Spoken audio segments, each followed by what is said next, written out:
आज 14 अप्रैल 2022 का दिन है। आज के दिन में प्रोफेसर काशीराम साहब, संस्थापक राष्ट्रीय अध्यक्ष प्रजातांत्रिक जनसेवक पार्टी की तरफ से समस्त भारतवासियों को, समस्त प्रदेशवासियों को, समस्त क्षेत्रवासियों को, सभी के लिए हमारा कोटि कोटि वंदन है, अभिनंदन है, प्रणाम है। जय भीम है, नमो बुद्धाय। साथियों, आज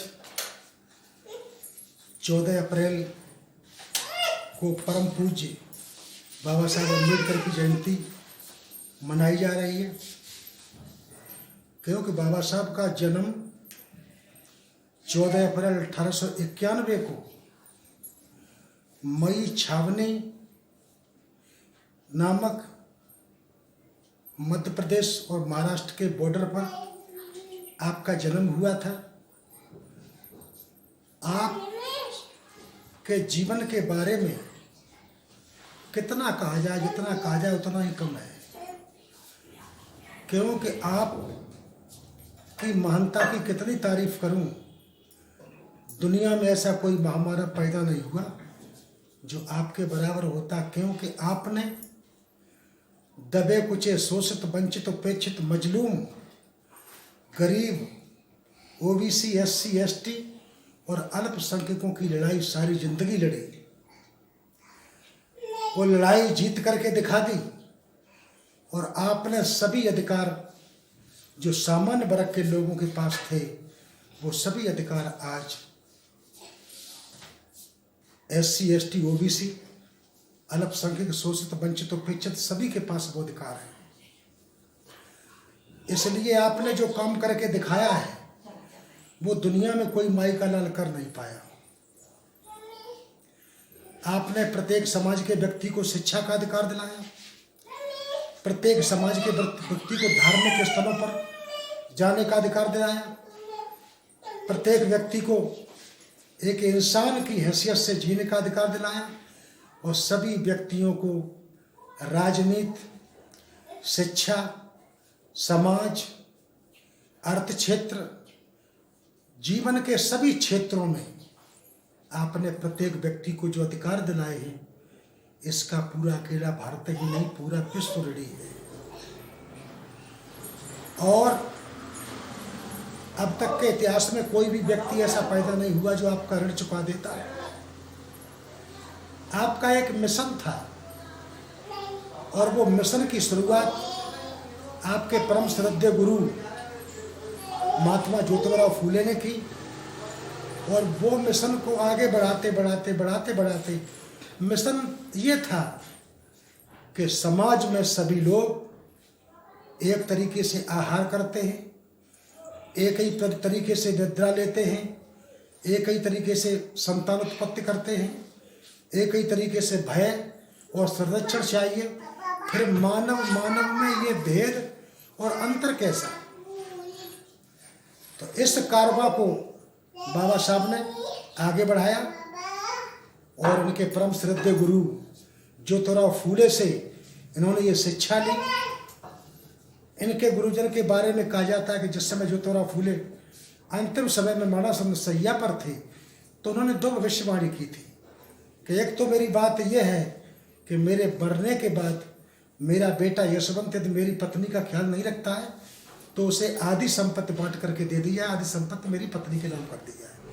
और दूसरी मेरी भविष्यवाणी यह है कि मेरे बाद कुछ ही दिनों में कोई न कोई इस दलित समाज में ऐसा वीर पुरुष पैदा होगा जो हमारा शेष छूटे हुए सपने हैं, जो सामाजिक क्रांति को हम आगे लाने का प्रयास कर रहे हैं, इस क्रांति को कोई न कोई आगे बढ़ाया।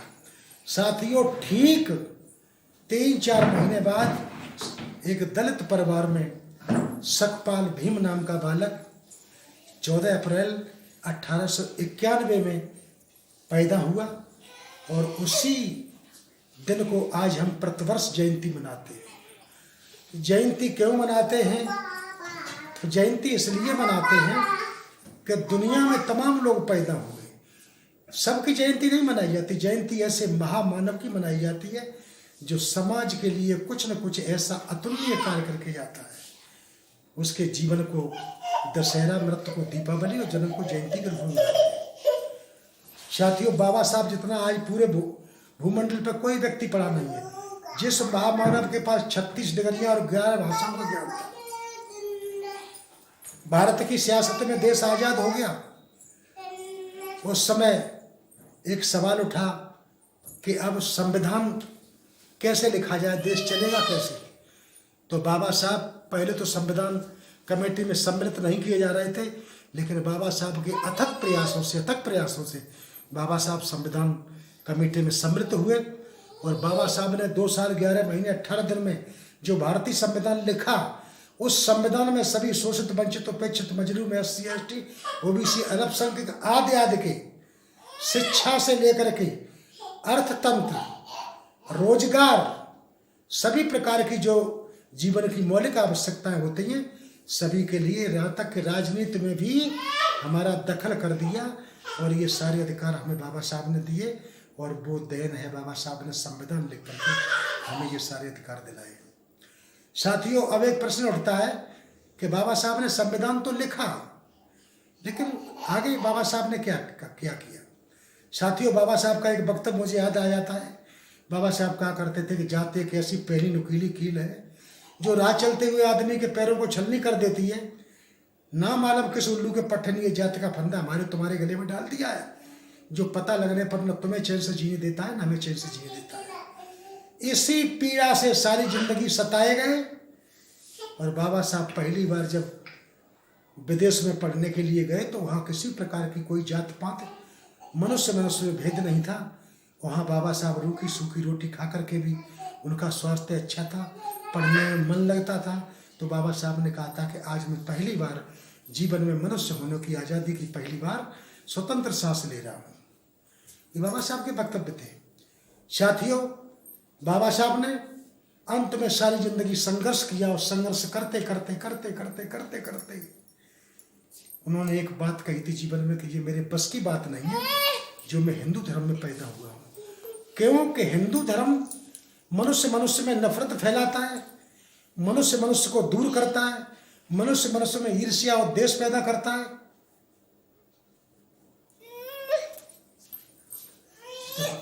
द्वेष पैदा करता है। इसीलिए मैं हिंदू धर्म में मरूंगा नहीं और ये मेरे बस की बात है कि मैं हिंदू धर्म में मरूंगा नहीं, लेकिन बौद्ध धर्म को स्वीकार करूंगा। अंत में बाबा साहब ने 14 अक्टूबर 1956 को नागपुर की वो ऐतिहासिक धरती, जहाँ पर कम से कम अपने 4-5 लाख अनुयायियों को लेकर के बौद्ध दीक्षा ली, तो बाबा साहब ने कहा था कि मैं आप इतना निकृष्ट और आप इतना पाखंड मेरे अंदर नहीं है। मैं चाहूँ तो आज मुस्लिम हो सकता हूँ, लेकिन मुस्लिम इसलिए नहीं होऊंगा कि अगर मैं मुस्लिम हो गया तो आप अल्पसंख्यक हो जाओगे। मैं ईसाई इसलिए नहीं बनूंगा कि मैं ईसाई हो गया तो मेरे पीछे लगी हुई है 4-5 लाख 40 लाख की जो अकेली एक लावी है, ये भी ईसाई बन जाएगी, तो आपका रहना मुस्लिम मुश्किल हो जाएगा। इसलिए मैं इस भारत भूमि के उत्तर प्रदेश में और ऐसी धरती पर ऐसे समाज में, जो समाज कभी निंदा, चोरी, डकैती, अत्याचार, मर्डर से ये कौम हमेशा दूर रही, वो कौम थी शाक्य कौम। और शाक्य कौम में पैदा हुए भगवान गौतम बुद्ध ने जो मार्ग चलाया था, उस मार्ग का नाम था बुद्ध धर्म। बुद्ध धम्म, धम्म का अर्थ होता है मार्ग। बाबा साहब ने बुद्ध धर्म को स्वीकार किया और स्वीकार करने के बाद आपके जीवन में तमाम उतार चढ़ाव आए और बाबा साहब ने अंत में 6 दिसंबर 1956 को अंतिम सांस ली। इसके बाद भारत सरकार ने उनको 1990 में भारत रत्न पुरस्कार से नवाजा, जबकि बाबा साहब विश्व रत्न के काबिल थे। तो साथियों, ये संक्षिप्त बाबा साहब का जीवन परिचय है। बाबा साहब के पास इतनी डिग्रियां थीं, बाबा साहब ने जो समाज के लिए किया, मैं तो ये मानता हूँ कि आज दिन तक के इतिहास में कोई ऐसा योद्धा पैदा नहीं हुआ इसने इतना बड़ा काम करके दिखाया हो। और इसीलिए हम बाबा साहब के जीवन को दशहरा, मृत्यु को दीपावली और जन्म को जयंती के रूप में मनाते हैं। हम बाबा साहब को कोटि कोटि दंडन अभिनंदन करते हैं। जय भारत, जय संविधान, नमो बुद्धा, जय भीम।